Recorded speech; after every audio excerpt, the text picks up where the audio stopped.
A strong weather system is expected to hit the valley. Good evening and thank you for joining us. I'm Katie Opperly. As colder temperatures head our way, let's send it over to our meteorologist, Justin Fanfarelli, to see what we can expect. Justin? And thank you, Katie, and good evening, everybody. The time frame we're looking at right now for a possible winter storm is in the Thursday through Saturday of next week timeline. Let's take a look at what we're seeing right now. First off, we are pretty far out, and this could definitely change, but right now it looks like Wednesday night, rain will overspread the region as temperatures fall dramatically, and we're talking about highs in the 60s, becoming highs in the 30s to round out the week. Then for Thursday, most of us will have a rain-snow mix, changing to all snow. When and where that happens is still up in the air, but it does turn windy with a northerly wind. It does keep us very cold for this time of year, and the snow showers could stay with us through Friday and possibly into Saturday of next week. We'll keep our eyes on this as we go through the next couple of days.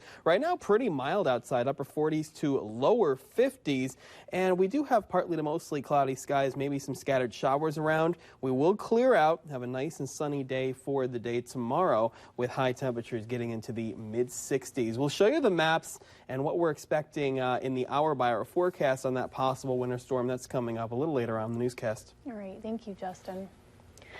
A Fargo mother is looking for answers after she says someone stole an American flag from her home. Valley News Team's Callie Hubbard talked with the proud mother of 5 veterans who says she's hurt.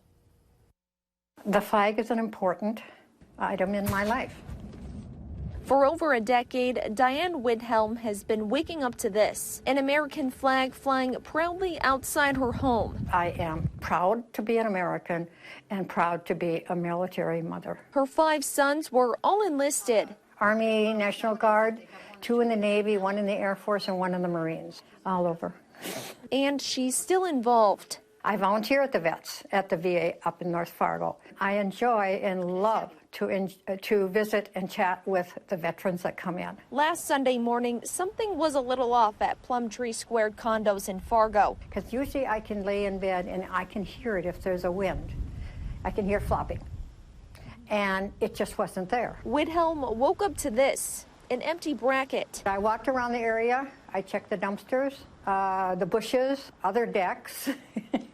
I just have not seen anything. And Diane says this flag wouldn't have been that easy to take. She lives on the 2nd story, meaning that whoever it was had to have climbed up there, taking more than just a flag, but a symbol for her family. Freedom is not free.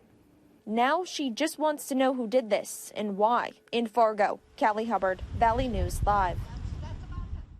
Widhelm says someone has already reached out to give her a replacement flag, but if you have any information about where her first flag went, you should call police. Gunshots were fired this morning in Jamestown. Police got the call around 4:30, but it wasn't until 10 this morning that a person found 5 bullet holes in the side of their vehicle. Investigation revealed that the owner of the vehicle and another man had an argument at a party. The man left the party and when he returned, shot the driver's door of the empty vehicle.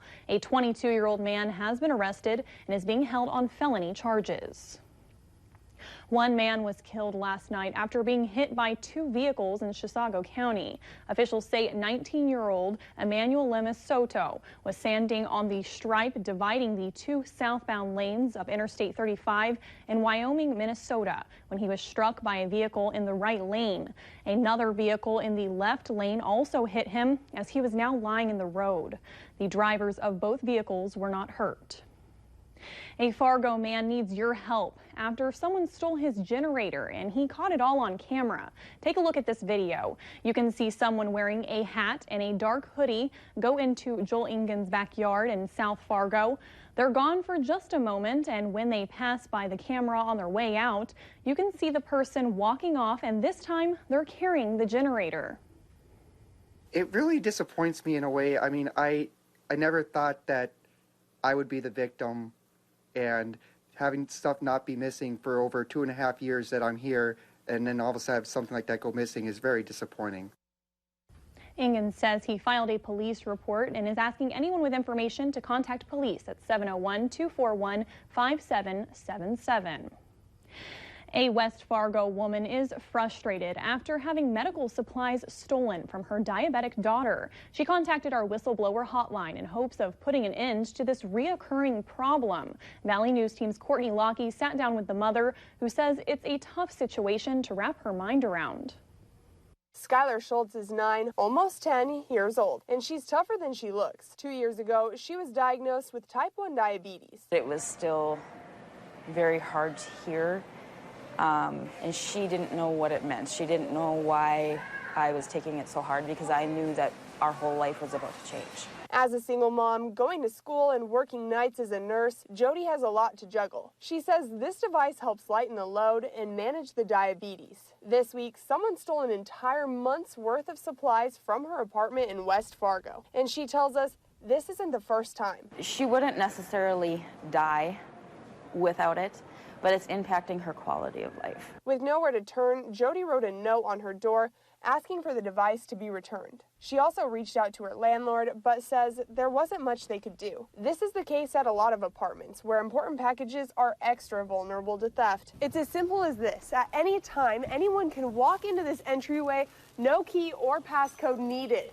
And this is where they're dropping off all of the packages. Now I question who's in my building and who can I trust, because I thought I could trust people in my building. The note on Jody's door did the trick this time. Just hours after hanging it, she says she opened the door to the missing device. She hopes this could be a sign that it's the last time one of her packages goes missing. In West Fargo, Courtney Lockie, Valley News Live.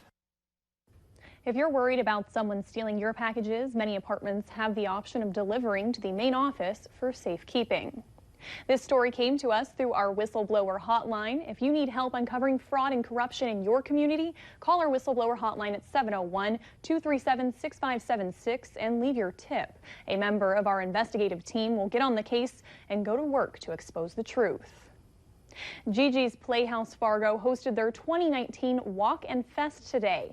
Everyone was invited to come out and walk the 1-mile inspirational walk, as well as enjoy other fun activities and even a bounce house. Organizers say it's a celebration of the courageous individuals making every step count, and also raises awareness for the program. As the site manager of Gigi's Playhouse, this day means a lot. I get to celebrate with all the families that I get to see that come through our main doors for our purposeful programs. Gigi's Playhouse is always looking for volunteers, donors, or sponsors. Find out how you can help on our website, valleynewslive.com. Baker Garden and Gift on University Drive is bringing fall to Fargo. Today they had their second annual Fall Festival. Families came out to paint mini pumpkins, do arts and crafts, and face paintings. The nursery also gave tips on fall planting and winterizing your garden. Many families we spoke with say they're enjoying outside fall activities while they can. Well, I like to take my kids to all these fun activities in the Fargo-Moorhead area. They love the fall. We have an apple tree in our front yard, and they love to pick the apples in the fall and play in the leaves when we rake them, so it's a fun time. If you would like to learn more about fall events, head on over to our website for free. That's valleynewslive.com. Now let's take a look outside and send it over to our meteorologist, Justin Fanfarelli, for our no-wait weather to see what's in store this week. Justin? And we start off with our Valley News Live Storm Team Skycam Network shot at the Dakota Magic Casino, where skies are clearing right now, and the wind's still a little breezy with a westerly or now southwesterly wind. And temperatures are staying mild because we had a lot of cloud cover during the day, and temperatures haven't fallen as much as they would with clear skies into the lower 50s right now from the Fargo area into Lakes Country into upper 40s out toward Jamestown and Valley City. Making our way further north, we're near 50 into the Devil's Lake Basin in Northern Valley, and some mid-40s on the map across northwestern Minnesota. Winds across the region from a westerly direction or a southwesterly direction. We're going to have more of a southerly wind for the day tomorrow. Winds were a little breezy to windy today, right now around 10 to 15 miles per hour, and they will diminish even further going through the overnight. Now, we do have some cloud cover, especially across our Minnesota counties. Clear skies from Devil's Lake, Jamestown points off to the south, and we still have some areas, especially in the extreme far far northeastern portion of our viewing area, Lake of the Woods County, just with some showers and possible rumbles of thunder. And that's it for the moisture. High pressure is working its way in. We do have this little batch of energy that is making its way through, sparking off the showers, but a clearing trend will be the story as we go through the night and through the next couple of days. Temperatures on their way down. We will have low temperatures tonight with the clear skies into the upper 30s and lower 40s across the region. Mostly sunny skies as we go through the day on Monday, and temperatures with the sunshine and the southerly wind getting up there into the low to mid 60s. And going through your Monday evening, another mild evening, even though we will have clear skies, that southerly wind keeps temperatures up. Low temperatures into the upper 40s, and then even warmer for the day on Tuesday. Some of us, especially into the southern portion of the viewing area, could be close to 70 degrees with that breezy to windy southerly wind and a lot of sunshine. And then things change dramatically as we go through Wednesday. We cloud up, and some rain will start going through your Wednesday evening. Now, we're going to have a mix of some rain and snow as the cooler air starts to filter its way in on Thursday. Now, where and when the rain changes over to snow will determine who gets what in terms of snowfall accumulation. Now, the changeover will happen on Thursday. There is a possibility that a good amount of us could get hours upon hours of snowfall, and we will have a lot of wind with this system, and the light snow could last through Friday and Saturday and possibly into early Sunday. We'll keep our eyes on this one as we go through the week. Here's the photo of the day. It is called Beet Season Sunset Harvest. Thank you to Zach for this one, using the background of the 7-day forecast. And there's your mainly sunny skies for tomorrow and Tuesday into the mid to upper 60s. Mid 60s on Wednesday. The rain makes its way in, but temperatures fall pretty quickly after that. A high of only 37 on Thursday. A windy northerly wind with rain changing over to snow, and we'll have periods of light snow possible for Friday into Saturday. And still, the windy northerly wind will keep temperatures way down with lows into the upper 20s and highs in the mid 30s. And we try to dry out but stay mostly cloudy with temperatures into the upper 30s for the day on Sunday. Hopefully it won't be enough snow where people need shovels and boots though, right? And we'll see where that rain-snow line does set up. That's going to be important going through the week. So that will determine who gets what in terms of snowfall. All right. Thank you, Justin. New developments in the impeachment inquiry against President Donald Trump. Coming up on Valley News Live at 9, a second person has come forward with accusations.